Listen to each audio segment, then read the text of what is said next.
Welcome back to ARS traveller. എല്ലാവർക്കും ചാനലിലേക്ക് സ്വാഗതം. ഇപ്പോൾ കഴിഞ്ഞ കുറച്ച് ദിവസമായിട്ട് നമ്മൾ ദേശീയപാതയുടെ പുതിയ കാഴ്ചകളൊന്നും ഉണ്ടായിരുന്നില്ല. അപ്പോൾ അതിൻ്റെ ഒരു പ്രധാനപ്പെട്ട കാരണം എന്ന് വെച്ചാൽ നമ്മളെ എയർക്രാഫ്റ്റ് ഡ്രോണ് ചെറുതായിട്ടൊന്ന് വീണു. ചെറുതായിട്ടല്ല, വലുതായിട്ട് തന്നെ വീണു.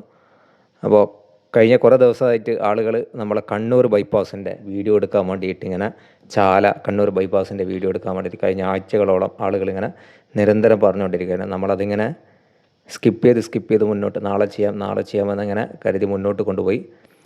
അത് കൊണ്ടുപോയത് ഇതിനായിരുന്നു എന്ന് സത്യത്തിൽ ഇപ്പോഴാണ് മനസ്സിലാകുന്നത്. കാരണം അതുവരെ ഒരുപാട് ഷൂട്ട് ഒരുപക്ഷെ എടുക്കാനുണ്ടാവുമായിരിക്കും. അത് കഴിഞ്ഞതിന് ശേഷം നമ്മൾ ആ ഡ്രോൺ ഷൂട്ടിനിടയിൽ എയർക്രാഫ്റ്റ് താഴെ വീണു, ക്രാഷായി. അപ്പം വലിയ ഡാമേജ് സംഭവിച്ചു.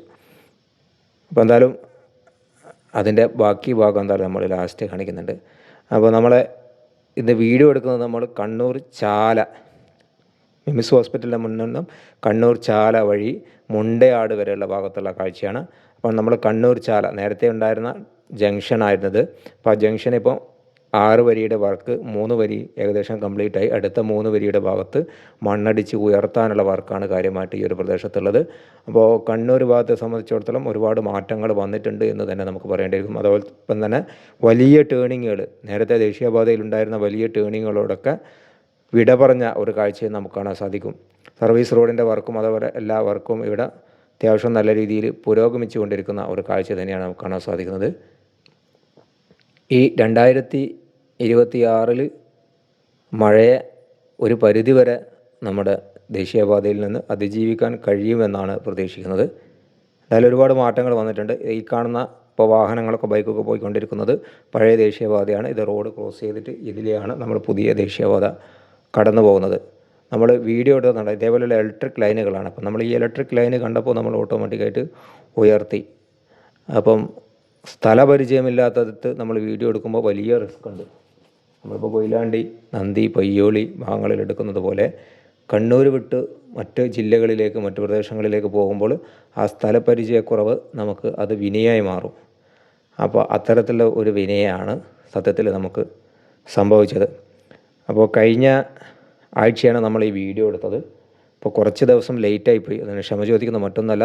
നമ്മൾ ഈ എയർക്രാഫ്റ്റിനകത്ത് നിന്ന് ആ വീഡിയോ നമുക്ക് ഡൗൺലോഡ് ചെയ്തെടുക്കാൻ കുറച്ച് സമയമെടുത്തു. നമ്മളത് ടെക്നിക്കൽ സർവീസ് ചെയ്യാൻ വേണ്ടി കൊടുത്തു. അപ്പോൾ അതിന് ശേഷം സർവീസ് സെൻറ്ററിൽ പോകാനും അതേപോലെ അതിൻ്റെ മെമ്മറി കാർഡ് ഊരിയെടുക്കാനുള്ള കുറച്ച് സമയം എടുത്തു. പിന്നെ ആൾ സ്ഥലത്തില്ലാതായി. അങ്ങനെ കുറച്ച് പ്രശ്നങ്ങളൊക്കെ ഉണ്ടായതുകൊണ്ടാണ് നമ്മൾ കുറച്ച് വീഡിയോ എടുക്കാൻ ലേറ്റായത്.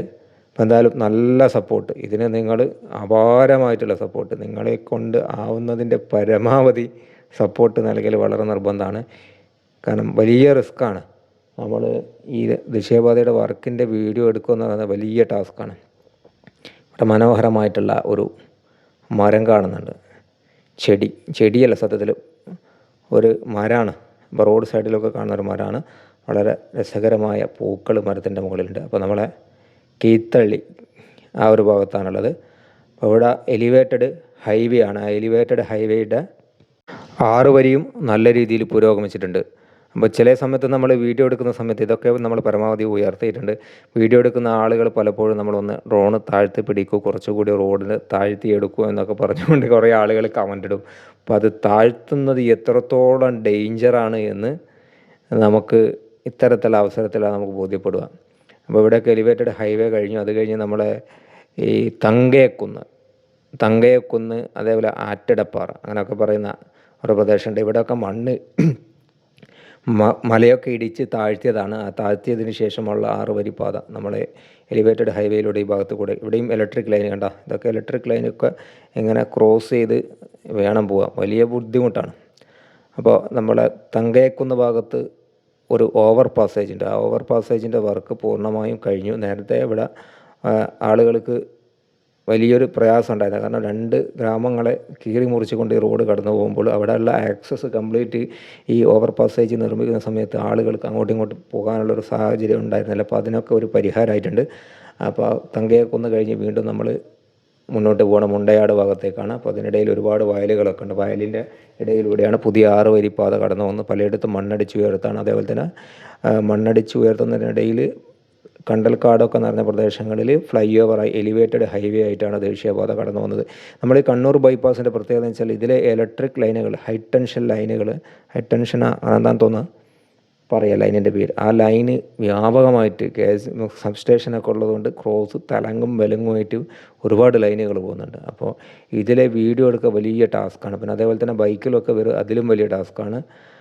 കാരണം മണ്ണും പൊടിയൊക്കെ താണ്ടിക്കൊണ്ട് വരണം. പിന്നെ അതേപോലെ തന്നെ പറത്തുമ്പോൾ അതിനേക്കാൾ വലിയ ടാസ്ക്. അങ്ങനെ ടാസ്കുകളുടെ ഒരു സംസ്ഥാന സമ്മേളനം തന്നെയാണ് നമ്മൾ ഈ ഒരു കണ്ണൂർ ചാല ബൈപ്പാസിൻ്റെ വീഡിയോ എടുക്കുക എന്ന് പറയുന്നത്. അപ്പോൾ അതുകൊണ്ട് തന്നെയാണ് പലപ്പോഴും നമ്മൾ ഈ ഒരു പ്രദേശത്ത് വരാൻ മടിക്കുന്നത്. അപ്പോൾ അത് ഇപ്പോൾ നമുക്ക് തോന്നുകയാണ് വരേണ്ടതില്ലായിരുന്നു എന്ന് തോന്നിപ്പോണ്. കാരണം വെച്ചാൽ ഇനിയിപ്പോൾ വലിയ ഒരു 45 മീറ്റർ ഹൈറ്റിലാണ് നമ്മൾ ഡ്രോണ് പറത്തിയത്.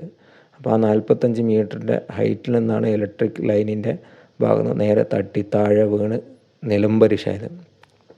അപ്പോൾ അതൊക്കെ നമ്മൾ വീണ്ടും റിപ്പയർ ചെയ്യുകയാണെങ്കിൽ നല്ല സപ്പോർട്ട് വേണം, വീഡിയോ പരമാവധി ഷെയർ ചെയ്യണം, താങ്ക്സ് വേണം, സൂപ്പർ താങ്ക്സ് വേണം, കമൻറ്റ് വേണം, ലൈക്ക് വേണം, എന്തൊക്കെ ചെയ്യാൻ പറ്റും അതൊക്കെ ചെയ്യണം. എങ്കിൽ മാത്രമേ നമുക്ക് തുടർന്നുള്ള വീഡിയോ എടുക്കാൻ പറ്റൂ. ഇപ്പോഴും നമ്മൾ ഒരു ICUവിലാണ് നമ്മളെ ഡ്രോണ് കിടക്കുന്നത്. അതിൻ്റെ അപകട നില തരണം ചെയ്തിട്ടില്ല. അപ്പോൾ അങ്ങനെയാണുള്ളത്. അപ്പോൾ നമ്മൾ മുണ്ടയാട് ഭാഗത്തേക്ക് പോകുന്ന ഫ്ലൈ ഓവറാണ്. ഫ്ലൈ ഓവറും അത്യാവശ്യം നല്ല രീതിയിൽ ഹൈറ്റിലാണ് ഈ ഒരു പ്രദേശത്തൂടെ കടന്നു വന്നത്. വിശ്വസമുദ്ര എന്ന് പറയുന്ന ഒരു കമ്പനിയാണ് ഈ ഒരു പ്രദേശത്ത് വർക്ക് എടുക്കുന്നത്. ഈ ദേശീയപാതയുടെ വർക്ക് കഴിയുന്നതോടുകൂടി തന്നെ നമ്മൾ ഈ ഒരു ഗ്രാമഭംഗിയൊക്കെ ആസ്വദിച്ചുകൊണ്ട്, പ്രകൃതി ഭംഗിയൊക്കെ ആസ്വദിച്ചുകൊണ്ട് വളരെ മനോഹരമായിട്ട് ആളുകൾക്ക് സഞ്ചരിക്കാൻ കഴിയും. അത്തരത്തിലുള്ള ദേശീയപാതയാണ് ഇപ്പോൾ ഗ്രാമങ്ങളിലൂടെ ഈ ഒരു പുതിയൊരു ദേശീയപാത കടന്നു പോകുന്നത്. അപ്പോൾ അതുകൊണ്ട് തന്നെ നല്ല കാഴ്ച ഭംഗി, നമ്മൾ കാണാൻ പോകുന്ന പൂരം പറഞ്ഞറിയിക്കേണ്ട എന്നാലും പറയും. അതുകൊണ്ട് തന്നെ നല്ല മനോഹരമായ കാഴ്ചകൾ നമ്മൾ പുതിയ റോഡിലുണ്ടാവും. അപ്പോൾ ഈ വർക്ക് എപ്പോൾ കഴിയുമെന്നതാണ്. വിശ്വസമുദ്രം എന്ന കമ്പനിയാണ് വർക്ക് എടുത്തുകൊണ്ടിരിക്കുന്നത്. ഈ ഒരു ഭാഗത്തൊക്കെ നേരത്തെ വർക്ക് കഴിഞ്ഞതാണ്. ഇവിടുന്ന് അങ്ങോട്ടാണ് ഇലക്ട്രിക് ലൈനുകൾ, കംപ്ലീറ്റ് ഇലക്ട്രിക് ലൈനാണ്. ഇപ്പോൾ ഈ ഒരു എലിവേറ്റഡ് ഹൈവേ കഴിഞ്ഞാൽ പിന്നെ കുറച്ച് മുന്നോട്ടെത്തുമ്പോൾ പിന്നെയും വലിയ കുന്നാണ്. ആ കുന്ന് ഇടിച്ചുകൊണ്ട് താഴ്ത്തിയിട്ട് രണ്ട് സൈഡിലും കുന്നുകൾ നിൽക്കുകയും ആ കുന്നിൻ്റെ മുകളിലൂടെ രണ്ട് സൈഡിലും സർവീസ് റോഡായിട്ടാണ് ഈ ഒരു ഭാഗത്ത് കടന്നു പോകുന്നത്. ഇപ്പോൾ ഇവിടെയൊക്കെ പലയിടത്തും വിശ്വസമുദ്ര സോയിൽ നെയിലിംഗ് ഒക്കെ ചെയ്തിട്ടുണ്ട്. അപ്പോൾ അത്യാവശ്യം നല്ല ഉറപ്പുള്ള മണ്ണിലാണ് സോയിൽ നെയിലിംഗ് ചെയ്തത്. അതുകൊണ്ട് പ്രത്യേകിച്ച് ഈ ഭാഗങ്ങളിലൊന്നും സംഭവിച്ചിട്ടില്ല. ഇവിടെ അതേപോലെ തന്നെ വീടുകളും വലിയ രീതിയിലൊന്നുമില്ല, വ്യാപകമായിട്ടുള്ള വീടുകളൊന്നും ഈ ദേശീയപാതയോട് ചേർന്നിട്ടില്ല, ഉണ്ടെങ്കിലും വളരെ കുറവാണ്. അപ്പോൾ ഇവിടെയൊക്കെ സർവീസ് റോഡിൻ്റെ വർക്ക് ഇനിയും നടക്കാനുണ്ട്. പിന്നെ അതേപോലെ തന്നെ വൺ സൈഡിൽ സോയിൽ നെയിലിങ്ങും അതേ സമയത്ത് ലെഫ്റ്റ് സൈഡിൽ നമുക്ക് ഒരു പാക്ക് ചെയ്തിട്ട് കരിങ്കല്ലുകൾ പാക്ക് ചെയ്തിട്ടുള്ള ഒരു ഭിത്തിയാണ് ഈ ഭാഗത്ത് നിർമ്മിച്ചുകൊണ്ടിരിക്കുന്നത്. അടുത്ത വീണ്ടും നമ്മളെ എലിവേറ്റഡ് ഹൈവേ ആണ്, നമ്മളെ മുണ്ടയാട് ഭാഗത്തേക്കുള്ള എലിവേറ്റഡ് ഹൈവേയുടെ കാഴ്ചയാണ്.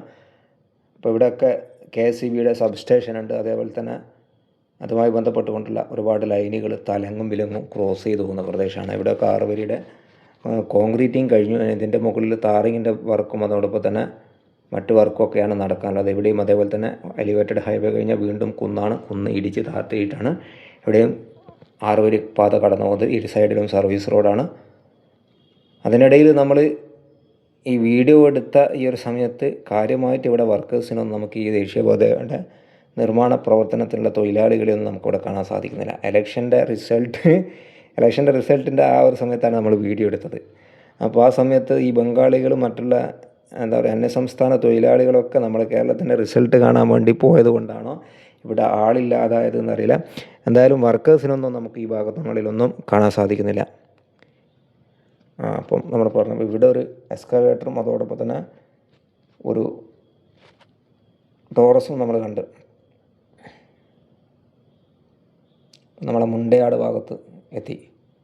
ഇവിടെ കണ്ട നിങ്ങൾ ടവർ കണ്ട, ടവർ പോലെയുള്ള ഒരുപാട് ഇലക്ട്രിക് പോസ്റ്റുകൾ കണ്ട, പോസ്റ്റുകളും റോഡ് ക്രോസ് ചെയ്തുകൊണ്ടുള്ള കണ്ടമാന ലൈനുകളും. അപ്പോൾ ഈ ഭാഗത്ത് കൂടെ നമ്മൾ കടന്നു പോകുമ്പോഴാണ് നമ്മൾ വലിയ അപകടം സംഭവിച്ചത്. ഡ്രോണ് ക്രാഷായി താഴെ വീണ്. സത്യം പറഞ്ഞാൽ നമ്മളത് വീണതിന് ശേഷം മടുത്തു, എടുക്കാൻ അത് പോയിട്ട് കാണാനുള്ളൊരു മാനസികാവസ്ഥ ഇല്ലായിരുന്നു. കാരണം അത്രയും വലിയ ക്രാഷ് ഉണ്ടായിട്ട് ഇത് എടുത്തുകൊണ്ട് വരാനുള്ളൊരു മാനസികാവസ്ഥ ഇല്ലായിരുന്നു.